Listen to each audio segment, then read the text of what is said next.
Salve, salve ouvintes e ouvintes do podcast do lado esquerdo do muro do Conexão Israel. Estamos de volta mais uma semana. Eu, Marcos Gorenstein e João Miragaia. Fala, João. Fala, Marquinhos, tudo bem? Tudo tranquilo, na boa. Mais uma semana aí entre festas. Passamos essa semana pelo Yom Kippur, o Dia do Perdão. E agora, na sexta-feira, começa mais uma festa, a festa de Sukkot.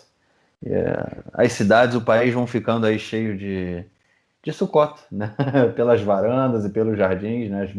As barracas, as pessoas vão construindo, não barracas, né? Cabanas, né? Enfim, as pessoas vão construindo, montando nas suas varandas para comemorar a festa. Mas o corona não deu trégua, né, cara? O corona é festa, não é festa, o corona tá comendo e, como não podia deixar de ser, é assunto do nosso podcast. E o nosso primeiro bloco. Vamos passar então para ele. É isso, João. A gente está aí há 2 semanas já em fechamento, sendo que há uma semana o cinto apertou, né? O fechamento, teoricamente, ele foi apertado. A gente vê uma série de coisas acontecendo aí no país, principalmente o aumento do número de doentes. Chegando aí ontem a marca de 9.000 pessoas. 9.000 pessoas testaram positivo ontem para o corona aqui em Israel, o que é um número muito, muito, muito, muito grande, principalmente da gente já estando aí pelo menos há 2 semanas, né, em um fechamento. As escolas estão fechadas 2 semanas, atividades esportivas para crianças e para adultos também estão proibidas há 2 semanas, ou seja, apesar do cinto ter apertado aí há uma semana, né, do lockdown ter ficado mais apertado há uma semana, a gente já está pelo menos há 2 semanas com com algum afastamento social, mas o número continua aumentando principalmente também nas cidades e dentro da população ultra-ortodoxa do país. É tema dos nossos comentários aqui hoje. Mas enfim, cara, o corona tá louco, tá descontrolado, né, cara? É isso. O país perdeu o controle sobre a pandemia e agora se fala em saída, mas eu acho que é mais um otimismo do que uma real possibilidade, pelo menos no próximo mês. E aí, cara, como é que fica isso tudo? Bom, a gente, como você comentou, hoje é 1º de outubro, a gente está gravando quinta-feira à noite aqui, né? Amanhã, na sexta-feira, dia 2 de outubro, vai fazer 2 semanas que a gente começou o fechamento, né? Lockdown, como se diz em inglês, em hebraico se usa a palavra seger, enfim, e que a gente já esperava que na primeira semana os números, eles inclusive aumentassem. A questão é que há 3 semanas, né, quando se debatia a questão do fechamento, o número de contagiados por dia na verdade, quando foi anunciado o fechamento, né, o possível fechamento, uma coisa assim, estava em discussão, anunciado, mas depois foi rediscutido, enfim, toda aquela bagunça que quem escuta o podcast deve lembrar. A gente estava numa média de 4.500 contagiados por dia, que já era um número absurdo. A gente chegou de terça para quarta a 9.023 contagiados em um dia, que seria o equivalente a mais ou menos 210 mil contagiados em um dia no Brasil. Né? 210 mil pessoas. Vocês imaginam quem está ouvinte da gente aí no Brasil? Né? Vocês preferem o equivalente a 0,01% da população de Israel, 9.000 pessoas. Né? 0,01%, ou seja, a cada 1.000 israelenses, um pegou corona anteontem. Um número altíssimo. Obviamente que esses são os números das pessoas que foram testadas, fora os que não foram, mas enfim, a gente não está aqui para especular quantos seriam, até porque o número de testes realmente aumentou e o percentual de pessoas testadas contaminadas também aumentou, chegou, se não me engano, a 13% nesse dia. Né? Ou seja, 13% das pessoas que são testadas estão sendo confirmadas como doentes de corona, o que também é um número bastante alto. Enfim, a previsão de uma pesquisa que foi divulgada no Canal 12 na semana passada, do Instituto Weizmann, era de que, ao fim da segunda semana, o número deveria cair mais ou menos 20% abaixo do número de contágios do primeiro dia do fechamento. Isso não aconteceu, o número aumentou. Então, a gente ainda não sabe o que aconteceu para esse número ter aumentado, mas a gente tem algumas hipóteses aqui. E uma delas, obviamente, é o número de testes ter aumentado. A outra é o fato de as pessoas não estarem respeitando o fechamento, o que é uma verdade parcial. A gente não pode dizer que a sociedade não respeita o fechamento, a gente pode dizer que existem setores na sociedade e pessoas isoladamente que não respeitam o fechamento. E a terceira hipótese, que eu acho que o Marquinhos vai comentar depois, é a de que as regras desse fechamento elas são muito mais frouxas, são muito mais flexíveis do que o do fechamento da primeira onda, que aconteceu entre março e maio desse ano, no primeiro semestre. Enfim, com uma só diferença, pelo menos até agora, desse momento que a gente está gravando, vou dar um spoiler, que é a proibição de manifestações. Né? Agora elas estão proibidas, antes elas eram permitidas, ainda que limitadas. Né? Então, com um lockdown mais flexível, somado a uma descrença da população, junto a um aumento de testes, a gente chega, de algum jeito, com esse somatório de fatores, pode ser que exista um quarto ou um quinto fator que eu desconheça por não ser profissional da área, mas enfim, somando esses 3 fatores, a gente entende um pouco por que o número de contagiados ainda não começou a baixar. E eu ainda acrescentaria um quarto fator, sobre o qual a gente vai ter que entrar mais profundamente, que é o fato das sinagogas, ainda que tenham tido capacidade reduzida, não terem sido fechadas nas festas de início de ano, que são o Rosh Hashanah, o Ano Novo Judaico, e Yom Kippur, né, o Dia do Perdão, que são festas com grande apelo para o comparecimento nas sinagogas. Enfim, e ainda que houvesse algumas restrições, ainda que tenha sido feito por parte de algumas lideranças do público ultra-ortodoxo, porque o público ortodoxo liberal, nacionalista ortodoxo, que a gente chama aqui, eles, enfim, foi consenso entre esse público que ninguém vai para a sinagoga, as sinagogas foram fechadas e a recomendação foi fique em casa e não se misturem, enfim, não estabeleçam contato próximo com outras pessoas, e a população secular que frequenta a sinagoga nessa época do ano também, enfim, a grande, imensa maioria não compareceu às sinagogas também para essas festividades. Entre o público ultra-ortodoxo, ainda que tenha tido uma redução e alguma conscientização, a gente tem vídeos realmente impactantes de gente dançando nas sinagogas em Rosh Hashanah, né, de gente, enfim, das cidades cheias, as pessoas rezando nas ruas sem respeitar o distanciamento, de gente frequentando, comparecendo às sinagogas no final de Yom Kippur e de Rosh Hashanah, enfim, um número bastante alto de pessoas, reitero, menor do que o comum, menor do que seria caso não tivesse a crise da corona, ou seja, existiu uma consciência por parte da população ultra-ortodoxa, mas ainda assim não se aproximou do necessário. Enfim, e aí a gente pode somar isso a um monte de coisa, né?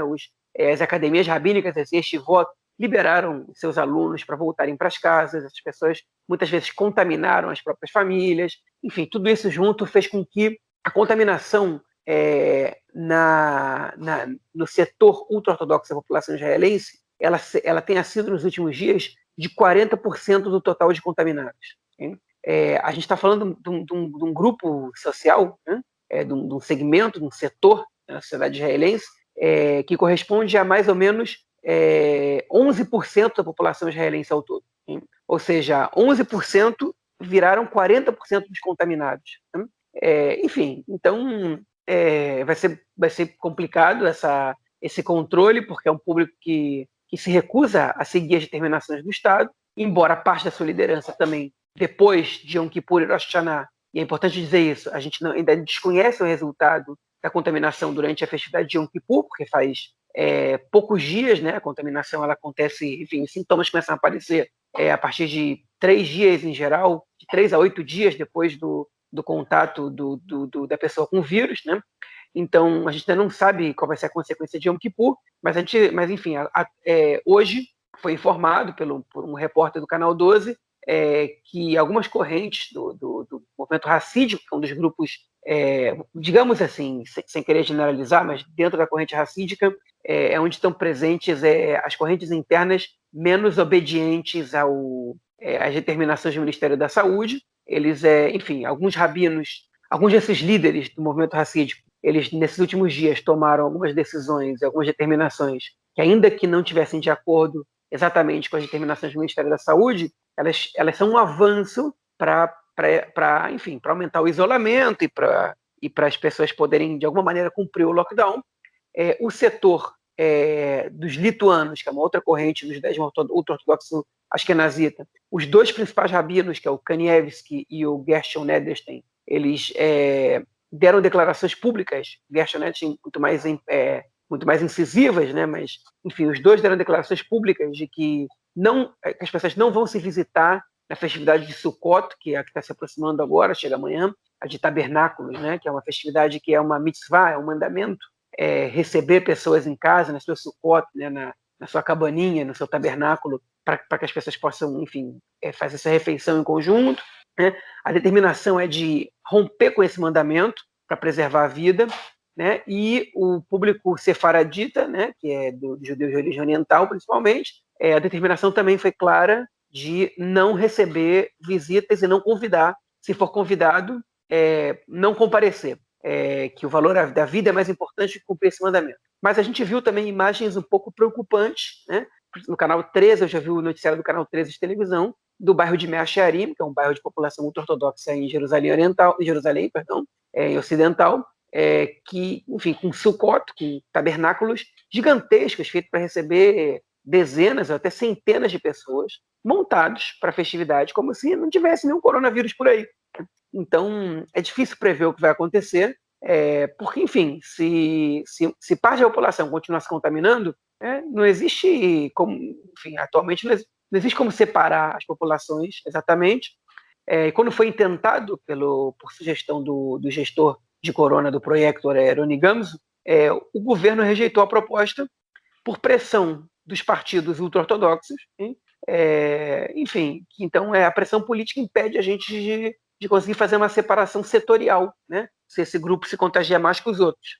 Só para terminar minha fala, o ministro do Interior e membro e líder do partido Shas, que é o partido ultra-ortodoxo sefaradita, Ari Ederi, teve hoje nos dois canais de televisão no noticiário, né, no canal 12 e no canal 13, dizendo que a população ultra-ortodoxa não se contamina mais que as outras, que não existe número que comprove isso. Obviamente, não existe número, ninguém pergunta qual é a sua corrente religiosa quando a pessoa vai fazer o exame, mas a gente sabe que o público ultra-ortodoxo ele vive em determinadas áreas do país por própria escolha, e a gente vê que esses números de contaminados eles são muito mais altos. Quando ele foi confrontado com essa informação, ele disse que simplesmente a população secular ela não vai ser testada, enquanto os ortodoxos sim vão ser testados. Eles querem ser testados. Enfim, é uma informação cuja fonte ele não existe, né? Eu conheço pessoas, essa fonte para mim ela é insignificante, né? Se eu for me guiar pela minha timeline do Facebook ou pelas pessoas que eu conheço, certamente eu não vou chegar na média nacional. Enfim, e essa é a defesa que o ministro Deri fez da população ultra-ortodoxa em relação à alta contaminação. Ele defendeu que essa população não pode ser estigmatizada, com o que eu concordo. Por outro lado, as lideranças dessa população elas têm que parar de ignorar as determinações e assumir um papel realmente, enfim, significativo, e de líderes preocupados com a vida dessas pessoas, e não simplesmente tentar esconder o que está acontecendo, manipular a informação com base enfim, em frases de efeito, em bravatas sem nenhuma fonte. Bom, eu vou aproveitar o gancho aí que você me deu no meio da sua fala e fazer o comentário também em cima dessa. A gente já encaminhando também para uma próxima notícia, né, que tocou aí essa semana, foi, enfim, por conta do alto número, né, de contaminados e com a tendência de contaminados não contagiados, né, infectados e com a tendência que aumente também, e se fala inclusive a fechar mais o lockdown. Né? E aí vamos só trazer algumas informações aqui dessa comparação entre o lockdown que a gente está vivendo agora e o lockdown que a gente viveu em março, abril. Né? A comparação é a seguinte, olha só. Antigamente, em março e abril, a gente só podia sair até 100 metros de casa por um tempo curto. Né? Hoje a gente pode sair até 1 quilômetro de casa, não tem período de tempo. Cerimônias, né, religiosas, né, rezas, orações, até 10 pessoas em março, né, era até 10 pessoas em local aberto. E agora pode ser só do lado de casa, com 20 pessoas também, e também local aberto. Sistema educacional estava fechado, inclusive o ensino especial. E agora continua fechado, mas o ensino especial está funcionando. Mudança de casa não era indicado, né? Mumlatz, como é que chama isso? Não era. Falavam, evita fazer, né? Evite fazer. Hoje em dia, nesse Seger agora, nesse fechamento, nesse lockdown, é permitido mudar de casa, fazer mudança. Em março, o trem não funcionou, agora está funcionando, porém, com menos viagens. Em março, até 2 pessoas podiam viajar no mesmo carro, hoje em dia até 3 pessoas. Também era proibido que as pessoas em março issem para parques públicos, né?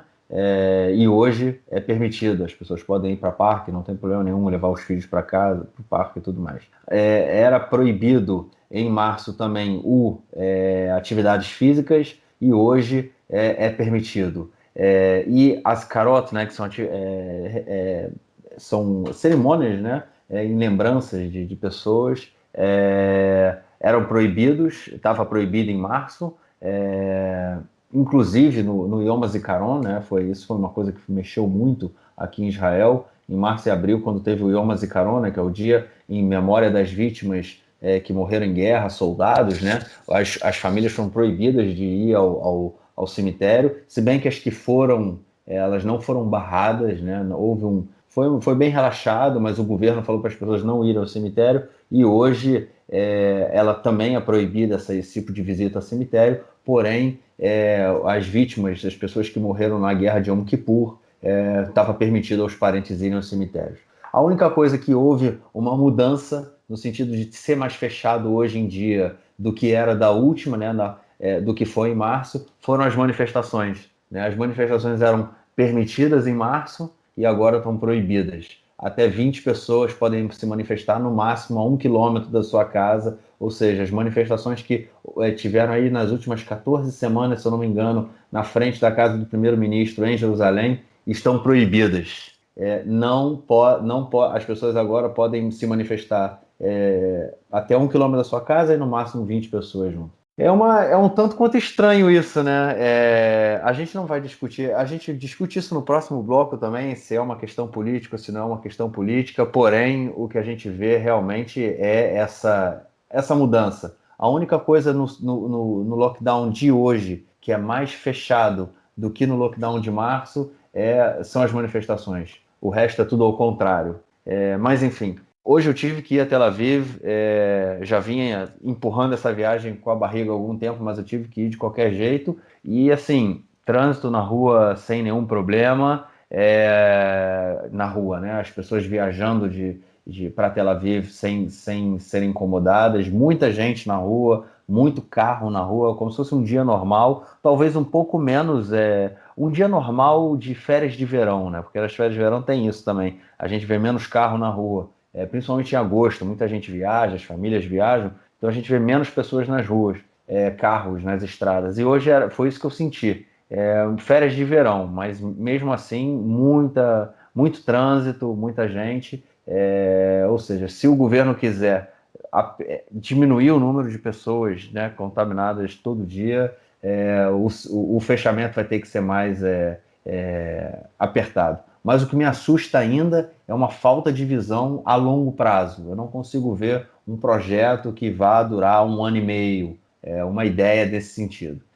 Continua sendo muito daqui a 3 semanas, daqui a um mês, enfim. Se bem que falaram que pode ser que dure parte do lockdown, dure 6 meses, 1 ano. Mas, enfim, eu acho que é mais bravata do que um projeto pensado realmente. Vamos, então, para uma próxima notícia ainda no mesmo tema, né? Mas o Proyector aí, João, o Proyector do Corona, cara. O Gamzo, ele entrou no cargo aí tem 2, 3 meses, né? Trouxe a ideia de dividir a cidade das cores dos sinais, a cidade vermelha, a cidade verde, a cidade amarela, de acordo com o número de infectados, tomou um monte de rasteira do governo, ele queria implementar suas políticas e o governo não aceitava, enfim, vai sair fora, hein, cara? Não aguentou a pressão, pediu para sair e daqui a um mês ele tá vazando. E se fala muito aí quem vai ser o novo czar, né? Que também chama de czar, eu acho o nome estranhíssimo, mas eles falam aqui, né? O czar do corona, o cara que vai ser veio aí para resolver, é o Barsimantov, que foi o diretor do Ministério da Saúde na primeira onda do corona. Foi o cara que mandou fechar o país, o Netanyahu aceitou, fechou o país e a gente conseguiu frear a primeira onda. E pode ser, se fala muito, né? Tá parecendo até aquelas negociações de futebol, né? O empresário vem falando com o dirigente e já vem se aventando a possibilidade que ele assuma o posto aí do Corona, porque o Gamso vai vazar no final do ou em um mês, né? O Gamso estava no final do mês, o Gamso vaza. Vai haver essa mudança aí no time ou não? É, pergunta boa. O que vai acontecer eu não sei, mas a gente pode dar informação sobre o que a gente sabe. A verdade é a seguinte, eu acho que ele não está saindo porque não está aguentando a pressão, não. Ele está saindo porque o governo está querendo se livrar dele. Ele tem um acordo, né? A partir do qual ele terminaria o seu cargo no final de outubro, né? Ele deixaria o seu cargo e voltaria a dirigir o Hospital Ichilov em Tel Aviv no final de outubro. E ele disse essa semana que vai terminar em outubro mesmo, e vai abandonar o seu cargo, terminou o contrato, eu vou embora, tudo bem, cada um pro seu lado. Ele está licenciado, né, médico e administrador do hospital licenciado, e volta a exercer seu cargo normalmente. Enfim, a gente sempre sabe que quando um trabalho ele é bem executado e a crise, logicamente, da corona, né? A corona não vai embora no fim de outubro. Digamos, não vai eliminar o vírus de Israel, e mesmo que eliminasse, ele poderia voltar, né? Ele está presente no mundo inteiro.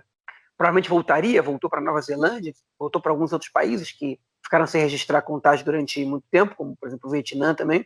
Enfim, as negociações sobre a sua continuação, sobre a continuidade no cargo, elas poderiam existir, mas aparentemente elas não estão no horizonte de ninguém, nem dele, nem do governo. Durante a discussão, enfim, na semana passada, quando foi tomada a decisão de aprofundar o fechamento, o Gamso ficou muito irritado. Ele foi para a cadeia de televisão, chamou a mídia e disse: eu sou contra o que está acontecendo, eu falei que eu sou contra, tomaram a decisão, passando por cima da minha opinião. Enfim, e ele escutou do Netanyahu uma frase que foi: eu muitas vezes escuto os profissionais e tomo a decisão que eu quero. Eu estou aqui para tomar a decisão. Eu sou eleito para isso e cabe a mim tomar a decisão. O que é verdade, mas é no mínimo um balde de água fria na cabeça da pessoa que foi contratada como profissional para poder gerir a crise da corona, né? O cara é um profissional, faz os estudos, enfim, senta com uma equipe técnica, planeja o que deve acontecer e o governo olha, enfim, não aprova, enrola para aprovar, aprova com restrições as medidas e de repente toma uma decisão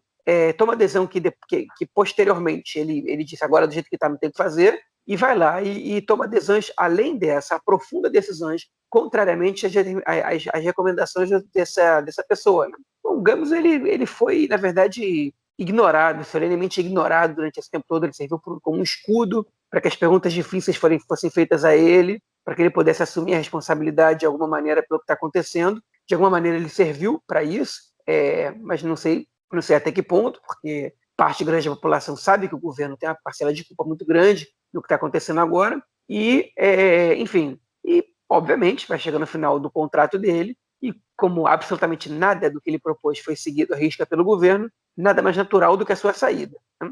Agora, o que é curioso dessa saída do Gamso e possível entrada do Barsimantov? Né? Barsimantov, para quem não se lembra, era o diretor-geral do Ministério da Saúde durante a primeira onda. E ele, enfim, foi tratado por algumas pessoas aqui como um ditador, né? Um cara autoritário que impôs fechamento e tal. E o Netanyahu, um pouco assustado com a corona e um pouco mais responsável naquele momento do que passou a ser uns meses depois, seguiu à risca as determinações do Barsimantov, né? Ao contrário do que ele fez agora com o Rony Gamzi, que ele mesmo nomeou para estar nesse cargo. Enfim, e o atual diretor do Ministério da Saúde, chama Rezi Levi, é muito pouco visto na mídia, né? Porque o Rony Gamos assumiu essa função. Só que o Rezelev, ele começou a dar algumas declarações polêmicas ultimamente. Ele disse que o sistema educacional do país não vai voltar, talvez até janeiro, a funcionar de forma presencial, como, enfim, com certeza não vai voltar a ser como começou antes, que outras restrições vão vir, enfim, que está assustando um pouco a população.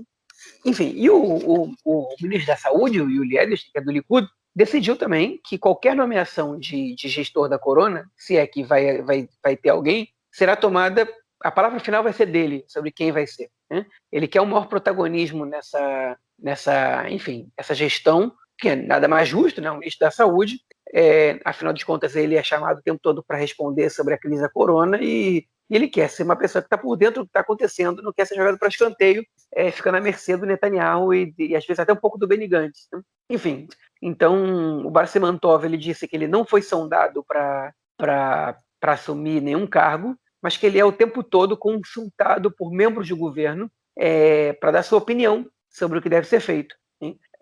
O que pode ser um sinal de alguma coisa e pode não ser. Eu acho que ninguém ficaria insatisfeito com a volta do Bar Simantov para gerir a saúde do país, já que ele foi bem sucedido quando, enfim, não diria ninguém, mas muita gente, a maioria das pessoas que está preocupada com o avanço da contaminação não ficaria insatisfeito com a sua nomeação para qualquer cargo a partir do qual ele pudesse tomar decisões sem ter que passar pelo crivo do gabinete da corona, do primeiro-ministro ou do que quer que seja, que pudesse limitar os seus poderes.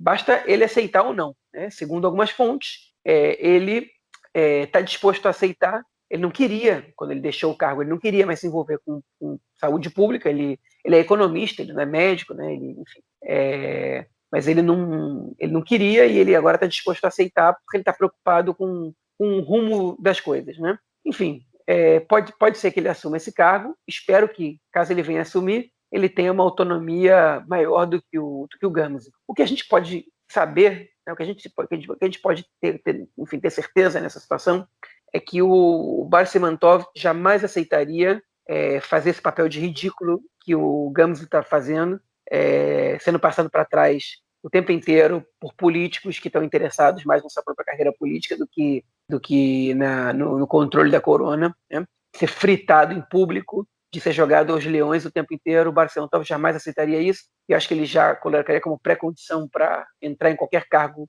no governo, enfim, no executivo, que ele tivesse uma autonomia bastante razoável e bem maior que a do Gramsci para poder tomar decisões.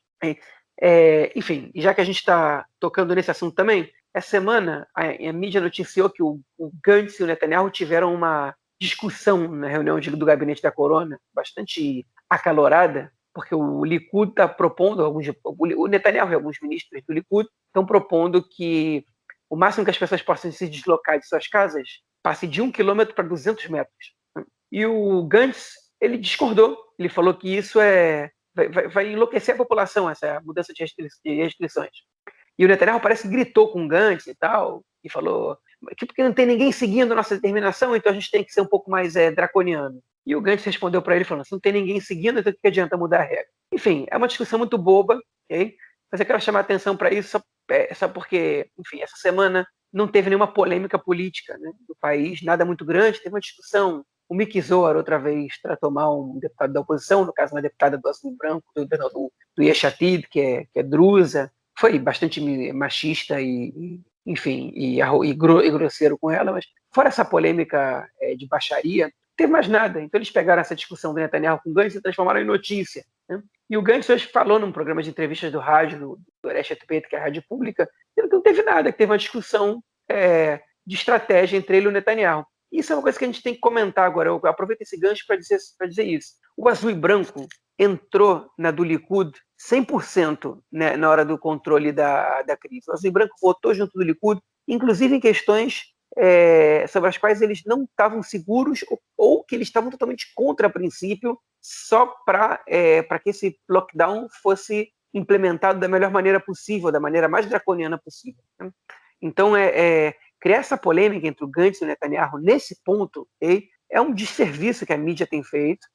porque, enfim, não existe polêmica, os dois estão remando juntos, o Netanyahu e o Gantz, eles estão de acordo com esse fechamento. O Gantz hoje na rádio defendeu de todas as maneiras, procurou, ele falou: o que adianta agora a gente criticar o que foi feito, que a posição do Netanyahu em março e tal, quando eu não fazia parte do governo, não adianta nada ver o que aconteceu. Então, o que adianta agora a gente ver o que tem que fazer, e a gente tem que agora parar de questionar o de agora porque antes, e tem que pensar no de agora porque depois, né? Não sei se eu fui claro com isso, mas não é porque antes do errado que agora a gente não pode tentar fazer uma medida parecida, porque o problema do antes foi o depois, né? Foi o que foi feito depois. Então, o problema do que aconteceu antes foi o pós-fechamento, e agora a gente tem uma outra oportunidade do pós-fechamento. Enfim, mostrou uma afinidade no discurso, na prática, né? Que é raro a gente ter visto nesse governo até agora. Enfim, o Azul e Branco comprou a pauta do Likud, né? E é interessante a gente pontuar essa questão, porque não é o que estava acontecendo nos últimos 6 meses. É isso. Estamos aí caminhando para o início da terceira semana aí do lockdown aqui em Israel e a luz no fim do túnel continua distante. Vamos ver onde a gente vai parar. Vamos então passar para o nosso segundo bloco, onde a gente vai falar das... Como o João já deixou claro aí, não teve nada muito especial na política israelense, mas teve alguma coisinha e a gente vai falar delas agora. A primeira notícia que eu gostaria de falar é sobre... Eu dei o spoiler no bloco anterior sobre a proibição das manifestações, né? Logo depois da criação desse governo de coalizão, foi aprovada uma lei de emergência, né, no caso do corona, em que dava mais poderes ao governo, ao Netanyahu, né, nesse período, podendo tomar medidas sem que elas fossem aprovadas pelo parlamento, né? Não, ele poderia tomar medidas, o gabinete do corona decidiria e ele enfim, discutiria, né?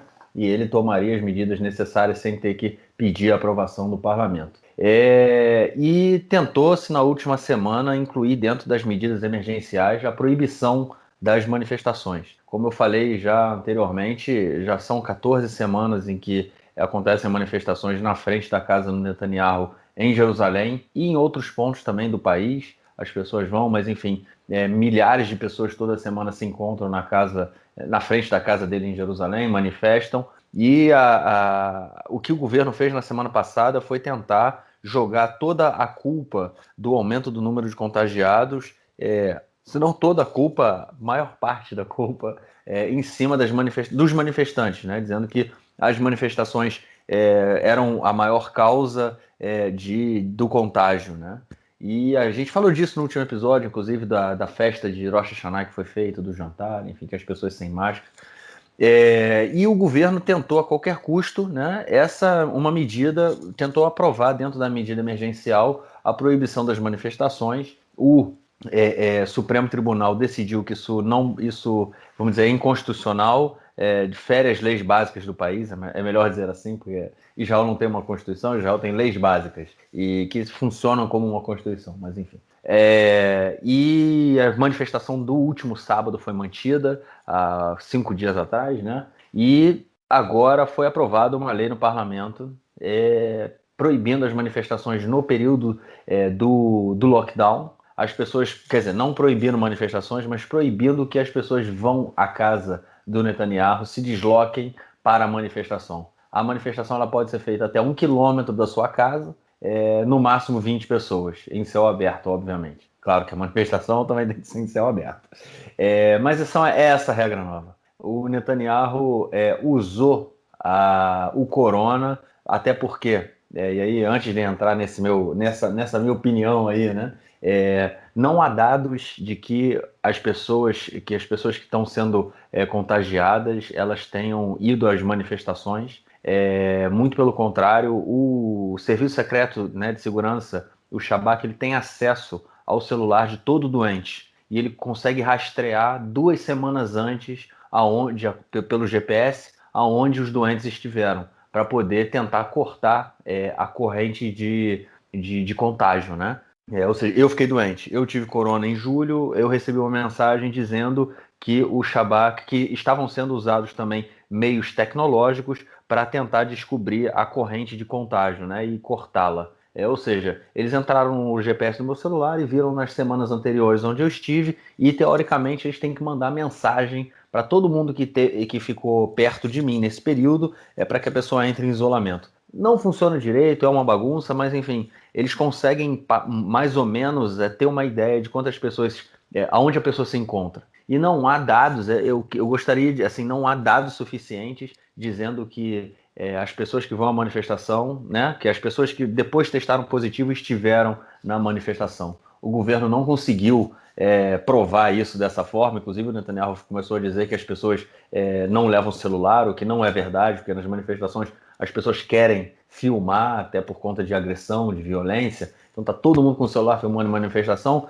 mas ele arrumou essa desculpa. E aí, eu entrando na minha opinião, ele usou o corona para impedir que as pessoas manifestassem na frente da casa dele, porque não era uma imagem muito boa para ele. E é isso, a gente está proibido de manifestar na frente da casa do primeiro-ministro. Eu gostaria de dizer que na semana passada, em função da tentativa dele de proibir a manifestação, eu fui a Jerusalém na semana passada, só vi, a manifestação estava cheia, só vi uma pessoa sem máscara, o resto estava todo mundo de máscara na manifestação e tentando manter os 2 metros sempre que possível. Né? Óbvio que é difícil, mas as pessoas tentavam se espalhar, tinham as pessoas que estavam bem naquele núcleo mesmo, e aí os 2 metros não eram possível de manter, mas aí estava todo mundo tentando se espalhar e ficar o mais longe possível. Mas está proibido de manifestar contra o Netanyahu na frente da casa dele, cara. Pode isso ou não pode? Bom, agora não pode, né? Antes podia, mas Exatamente, agora não pode, né? agora não pode. Não, a verdade é a seguinte: o Netanyahu, eu acho que ele realmente está preocupado com o avanço da corona e a implantação desse fechamento, desse lockdown. Também, obviamente, que também tem muito a ver com a situação está descontrolada, né? Ninguém quer ser lembrado como um primeiro-ministro, como um chefe de governo que lidou com o vírus, que teve pouco respeito pela vida humana, né? Aqui em Israel isso custa muito caro politicamente. O Netanyahu está vendo o resultado disso nas pesquisas, né? Alguma medida ele precisava tomar. Ele, pelo jeito, entendeu que a economia não vai ter nenhum super avanço em breve e que essa má gestão da economia ela pode ser relativizada se ele, pelo menos, opta também por controlar o avanço da contaminação. E eu acho que ele compreende também que 9 mil contágios por dia, ou 7 mil, ou 4.500 que fosse, é um número muito alto, né? E que você precisa de uma medida drástica para poder frear. Então, eu acho que ele tem realmente essa preocupação. Mas ele surfou na onda, né? Por exemplo, o fato é que ele tem essa preocupação, e o Rony Gamos também tem essa preocupação. E o Rony Gamos sugeriu ao Netanyahu o fechamento, depois de ver que o seu projeto do sinal de trânsito lá tinha, enfim, já não ia mais surtir efeito com o nível de contágio que o país começou a ter logo depois. O fato de Netanyahu ter aprofundado algumas medidas do isolamento, né, do lockdown, aí sim nos mostra que ele estava a fim de se livrar das manifestações. Só que a intenção do Netanyahu era proibir as manifestações, inclusive depois do fechamento. Era uma mudança na lei da corona que permitia que até depois do lockdown ele pudesse proibir manifestações. E aí o Azul e Branco entrou em acordo, ok, a gente entra com essa aí de proibir manifestações durante o lockdown, porque, bem ou mal, 20 mil pessoas no espaço reduzido tende a aumentar a contaminação, embora não haja nenhum estudo confirmando que as manifestações elas aumentaram muito a contaminação.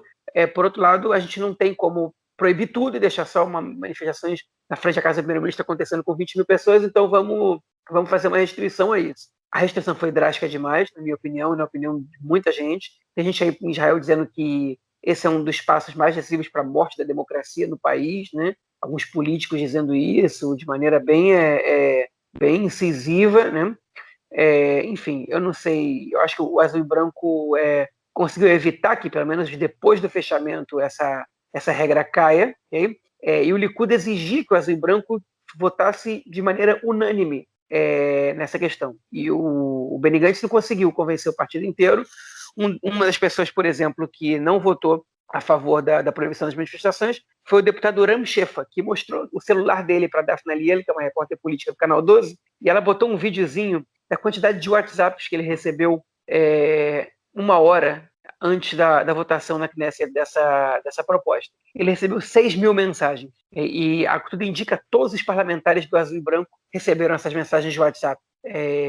Ou seja, foi um número muito alto, as pessoas fizeram uma pressão muito grande, não conseguiu surtir o efeito que eles queriam, mas conseguiu quebrar a unanimidade do Azul e Branco, pelo menos nesse aspecto, que, como eu disse no bloco anterior, está jogando muito junto com o Likud, inclusive em pontos que eles estão traindo o seu próprio eleitorado. O que o Azul e Branco não conseguiu foi limitar o número de pessoas que frequentam as sinagogas, foi fechar as sinagogas como tinha sido acordado verbalmente antes do acordo acontecer. Mas, enfim, essa proibição das manifestações na frente da casa de Netanyahu, eu não vou dizer que ela não segue uma lógica. Ela tem uma lógica, né? Você, outra vez, permitiu a manifestação com 20 mil pessoas num espaço muito próximo, e alguns deles sem usar máscara, porque é impossível você conseguir controlar que todos usem máscara numa manifestação tão grande, num espaço tão curto, né? Que não respeita espaçamento, que tem um número de pessoas muito alto. É realmente uma mensagem problemática para um país que quer controlar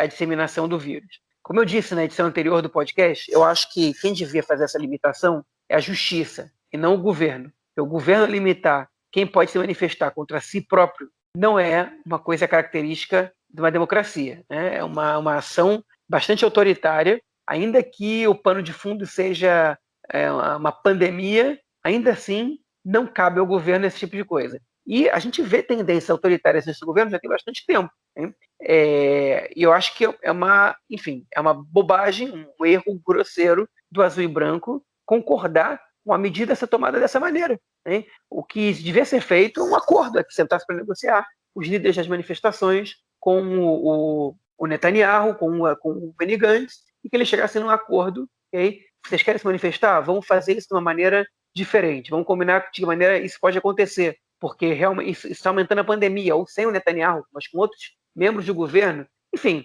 eles podiam não chegar num acordo, mas para mim uma tratativa desse nível podia ter sido feita. E esse tipo de diálogo hoje em dia nesse país não existe, uma coisa muito problemática, e leva a ações como, por exemplo, hoje está tendo uma manifestação em Tel Aviv contra a decisão do governo de proibir manifestações, e um carro passou no meio da manifestação atropelando pessoas. Uma mulher teve uma perna quebrada, parece, né? Fraturada de maneira grave por esse atropelamento. Depois o cara conseguiu fugir, o motorista do carro. Enfim, o autor do atentado, a gente pode chamar isso de um atentado terrorista, né?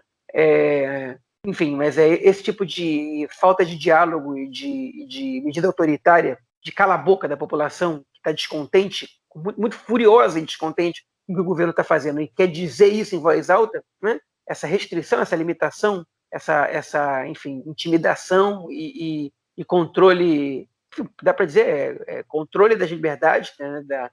De liberdades políticas, de direitos políticos, as pessoas se manifestarem, gera também esse tipo de situação, que as pessoas vão se manifestar de maneira ilegal, porque não querem ser calados, dizerem que a democracia está sofrendo um golpe, que acabou a democracia no país, o que pode parecer um comentário bastante radical, de fato mas não deixa de ter por trás dele uma profunda preocupação e um tipo de ação, uma pessoa que acaba sendo incitada por esse tipo de realidade violenta, okay? Que poderia ter tirado a vida de uma pessoa. Né? Então, enfim, é lamentável a maneira como as coisas acontecem. Eu disse na semana passada e repito agora, eu acho que o momento não era para ter manifestações grandes com presença de pessoas em grande número em lugar nenhum do país. Eu acho, pelo menos, eu não iria, eu não vou, né? E acho que os manifestantes também deveriam entender esse tipo de coisa, mas não da maneira como está sendo feito. É isso.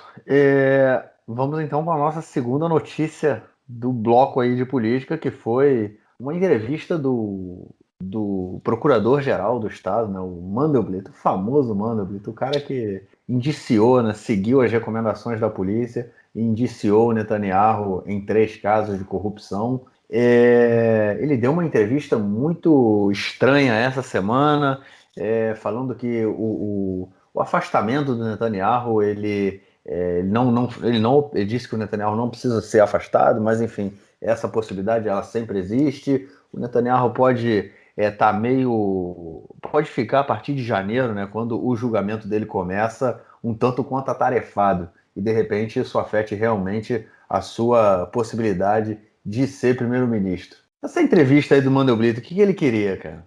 Olha, o Mandelblit, até um tempo atrás, ele era um cara, enfim, que sempre aparecia como neutro, né? Como a justiça tem que ser neutra e blá blá blá. Então, era um cara muito cuidadoso, muito prudente com cada passo que ele fazia. Demorou 1000 anos para tomar uma decisão sobre as acusações sobre o Netanyahu, né? O que é compreensível e bastante razoável, já que quando é o primeiro-ministro do país, o primeiro-ministro em exercício sendo acusado de corrupção, de casos tão graves, você tem que ter certeza se você vai indiciá-lo ou não, né, a responder isso como réu na justiça. Enfim, então ele sempre foi um cara muito contido, muito prudente, muito equilibrado, né? E muitas vezes ele teve muito do lado do Netanyahu também, que as pessoas hoje em dia parece que se esquecem.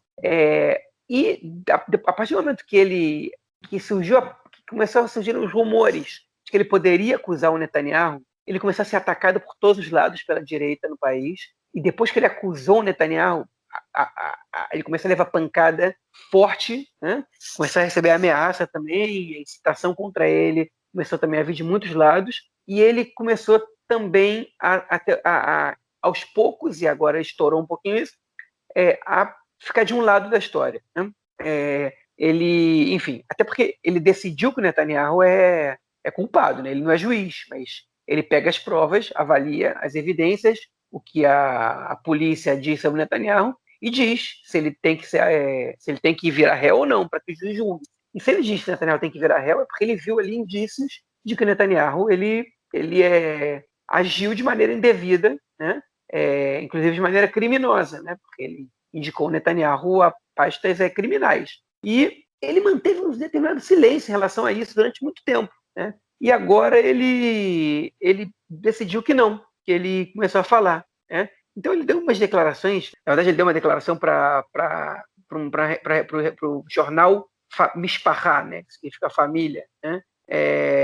E ele disse nessa entrevista que ele quase caiu da cadeira quando escutou as gravações do Netanyahu com o Noni Moses, que é o dono do jornal Yediot Ahronot, né, que, enfim, essa é basicamente a pasta 2000, na qual o Netanyahu é acusado de fraude e abuso de poder por ter tentado obter vantagens enfim, desse meio de comunicação do Yediot Ahronot e do Ynet, dando ao jornal um prêmio que seria o avanço da lei Israel Hayom, que seria uma lei que dificultaria a distribuição gratuita do jornal de maior circulação em Israel, que é o Israel Hayom, que é distribuído gratuitamente. Enfim, ele disse que quase caiu da cadeira quando ouviu isso, que isso era muito claro, que o Netanyahu era culpado. Só que o mesmo Mandelblit demorou 6 meses para poder indiciar o Netanyahu por isso. E quase cair da cadeira, isso é um pouquinho bizarro, né? Enfim, escutar esse tipo de coisa. Essa foi uma das coisas que o Mandelblit disse, okay? na sua entrevista, mas não foi a principal, né? Eu destaquei essa, mas a principal foi que o Mandelblit ele está agora cogitando, enfim, determinar que o Netanyahu sofra vacância, né? Na verdade, não o Netanyahu, o primeiro-ministro. Existe enfim, vamos explicar o que é isso. Né? Bom, existe uma situação jurídico-política israelense que se chama vacância, enfim, que é determinada pelo procurador-geral, que no caso é o Mandelblit, que ele pode determinar que o cargo de primeiro-ministro está vacante, né, está vago, está sem ninguém, enquanto ele está respondendo, por exemplo, por uma ação na justiça, okay? Em exercício do mandato. Isso não é uma lei, isso é uma atribuição que o Yoetz Amishpati, que o procurador-geral, tem para tomar. Ele pode tomar essa decisão. Caso ele tome essa decisão, enfim, o Benny Gantz assumiria, obviamente, porque o Netanyahu não poderia ser, mas a gente também sabe que caso ele tome essa decisão, de acordo com o acordo de coalizão, qualquer intervenção da justiça que limitasse o tempo do Netanyahu como primeiro-ministro, que o tirasse do poder, o acordado seria que o governo acabaria e que seriam convocadas novas eleições. Então, enfim, ele pode, se chama Nivtsaruta em hebraico, ele pode convocar essa vacância, ele está sendo pressionado até, a oposição está exigindo isso, e ele está, enfim, um pouco relutante, porque seria uma medida sem precedente na história do país, ele não quer, ele tem um pouco de receio de tomar uma medida dessa, ele tem que ser muito cuidadoso com isso, mas ele indicou nessa entrevista que, ainda que ele não tome, que não decida pela vacância, que ele pode pressionar a justiça a tomar decisões, ou solicitar à justiça que tome decisões diferentes que eles tomaram. Por exemplo, que o Netanyahu comece a ser julgado agora em novembro e não só em janeiro, que ele tenha que comparecer à justiça todos os dias e não só 3 vezes por semana, que já é bastante 3 vezes por semana, mas, enfim, isso acontece porque o Netanyahu ele pediu para o seu julgamento ser adiado por causa da questão política do país. Enfim, tudo isso influencia de alguma maneira, né, do que vai acontecer no futuro do país, e o Mandelblit ele está, enfim, começou a insinuar de que ele pode tomar decisões que podem mudar o rumo do país e principalmente a carreira política do Netanyahu. Agora a gente tem que esperar um pouquinho para ver o que vai acontecer, mas essa figura do Mandelblit é ativo, né, e enfim, se manifestando de maneira ativa contra alguns passos tomados pela defesa do Netanyahu, não deixam de ser uma novidade. Vamos agora aguardar cenas dos próximos capítulos. Com certeza virão. O Mandelblit resolveu abrir a boca, cara, ficou engraçadinho agora. Tava, cara, todo comedido, não sei o quê, agora resolveu ficar engraçadinho. Mas vamos ver. Acho que ele chegou à conclusão de que ele não tem mais nada a perder. Pode ser, né, cara? Pode ser. Bom, vamos então para o nosso bloco do esporte, para ouvir o comentário do camarada Nelson Burd. Manda, Nelson. Meu caro Gorens, tem amigos do Conexão Israel do lado esquerdo do muro. Mandar um abraço para o João, que está comprando os materiais para fazer açucar. O João vai fazer a sua açucar lá na cidade de Kfar Saba, na área da sua casa com a sua família. O Maccabi Tel Aviv perdeu por 3-1 para o RD Salzburg, para o Red Bull Salzburg, nas eliminatórias para a Copa dos Campeões da Europa. Tomou 3-1 no congregado 5-2, porque tinha empatado em 2-2 o primeiro jogo, e está eliminado da Liga dos Campeões da Europa, da Copa dos Campeões da Europa. O Maccabi Tel Aviv que tinha o plano de chegar à fase de grupos. Não foi dessa vez. No basquete, o Apoel Jerusalém essa semana perdeu também, jogando na Grécia, acabou derrotado por diferença de 30 pontos. Essas coisas acontecem, não tem problema nenhum. A Jerusalém que está jogando tanto na Grécia quanto no Chipre, jogos continentais. Não foi dessa vez nem para um e nem para outro. Nem para o Maccabi Tel Aviv no futebol, nem para o Apoel Jerusalém no basquete. Valeu, Nelson. Obrigadão pela mensagem. E antes de terminar, a gente queria fazer então aí uma homenagem a nós mesmos, né, cara? E aos ouvintes também, que no dia 29 de setembro a gente completou um ano com esse podcast aqui. A gente está indo agora para o número 54, se eu não me engano, ou 55. Mas enfim, estamos aí há um ano no ar. É um projeto que começou... Eu tinha começado ele há muito tempo atrás, muitos anos atrás, e parei. Agora, há um ano atrás, o João veio com a proposta da gente retomar. E estamos aí, João, um ano. Já passamos por muita coisa nesse um ano. Corona, você voltou para Israel, enfim, muita coisa aconteceu. E é legal da gente estar marcando essa data aí. E você estava lembrando agora qual foi o tema do nosso primeiro episódio, cara? Pois é, nosso primeiro episódio, na verdade, foi praticamente tema de todo o ano passado. Foi o que foi formação do novo governo, eleições e formação do novo governo. O nosso primeiro episódio no ano passado, ele foi mais ou menos 10 dias depois das eleições, né? Das segundas eleições, no caso, já que as primeiras eleições dessa série de eleições que a gente teve em 2019 e 20 tinha sido em março de 2020, em abril, perdão, de 2019, e a segunda foi em setembro, e aí no dia 29 de setembro, há um ano e 2 dias, o dia que a gente está gravando aqui, 1º de outubro, a gente gravou o nosso primeiro podcast. Sobre o que a gente falou? Basicamente sobre o resultado das eleições, sobre como é que a gente via que essa é a formação do novo governo. Vamos lembrar que, né, nessas outras eleições o Likud e o Azul e Branco, eles empataram. Na verdade, o Azul e Branco teve mais cadeiras que o Likud, né? Uma cadeira a mais que o Likud, nessas segundas eleições. A gente estava visualizando o que ia acontecer, a gente já comentava naquela época que achava que era muito difícil que algum dos dois lados conseguisse montar o governo. A gente também falou sobre os processos do Netanyahu, né, e explicou um pouco cada pasta. Se você quiser, pode ir lá ouvir, a gente hoje está gravando nosso episódio 53, mas se quiser, entra aí em qualquer plataforma dessas de podcast, né? Pode ser o Spotify, pode ser o Google Podcast, pode ser o do, como é o nome da Apple, enfim, sabe como é que é, Marquinhos? Apple Podcast. Pode ser o iTunes, ou iTunes também. Pode ser o iTunes, pode ser o Apple Podcast, pois é. Confere aí, ou pode ser no próprio SoundCloud, que é a ferramenta que a gente divulga, e confere aí de novo, vê o que estava acontecendo em Israel há um ano, sabe o que acontecia na política israelense, o que a gente falava, ainda sem a participação do nosso glorioso amigo Nelson Budi, que só foi introduzido no podcast para falar de esporte no meio da nossa caminhada aí.